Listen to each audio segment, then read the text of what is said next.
My name is Shakayla Leviston, and this is my submission for homework 1. My topic was, describe the relationship between acids, bases, and salts and water, and explain how the pH scale is used to measure acidity and basicity. So water is a solvent, which means things can be dissolved into them. So the formula for water is H2O. It could also be determined as hydrogen ion plus hydroxide ion. Here's it here. We have two hydrogen ions would have a positive charge, with the oxygen ion which has a negative charge. If you bring it over here, this is a hydrogen base connecting these two. And what happens is this dissociates and goes over here, making this have 3 hydrogen ions and this only having 1. This is called hydronium, or it could be H3O positive, or you can just call it H positive because it has a positive charge, because it's a positive ion. Hydroxide, on the other hand, which is when it has 1 hydrogen ion and an oxygen ion, makes hydroxide, which has a negative charge, making it a negative ion. So for this, acids are substances that increase hydrogen ions when added to a solution. Bases are substances that increase hydroxide ions when added to a solution.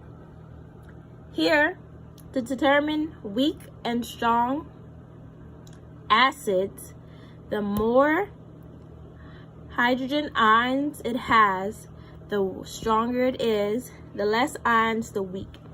Same thing for bases. If it has more hydroxide ions, it is strong. If it has less hydroxide ions, it is considered weak. Here is an example of an acid. Here we have HCl right here. And when you dissolve it into water, which is neutral, it produces more hydrogen ions, which is what makes this an acid. Over here we have a base, which is NaOH right here. And when you put it in water, it contributes more hydroxide ions, which is what makes it a base. Bases are hydroxide ions, while acids are hydrogen ions. Next, I will be discussing the Bronsted-Lowry acids and bases.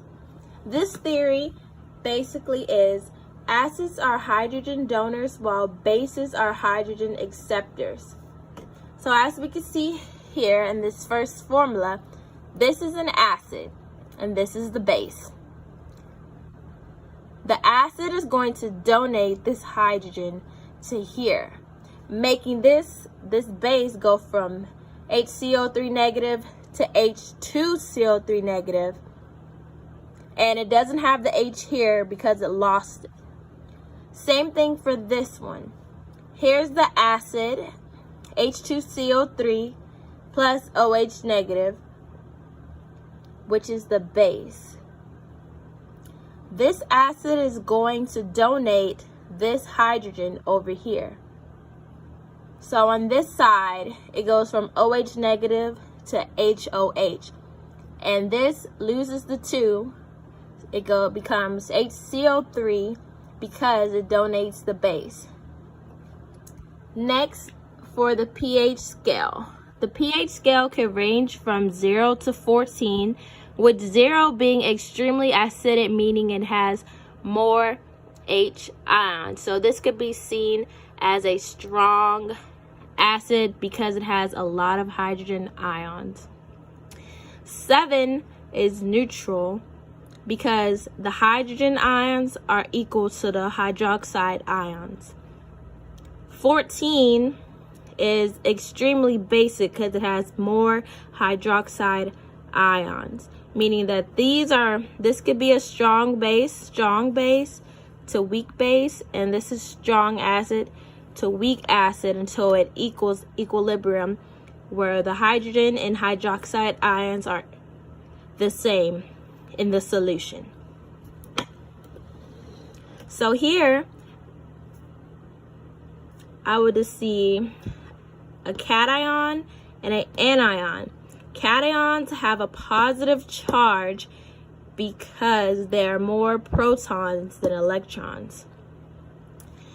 Anions have a negative charge because there are more electrons than protons. When salts and bases combine, they create salts. Salts are chemical compounds consisting of cations and anions. So here, bases contribute cations and acids contribute the anions.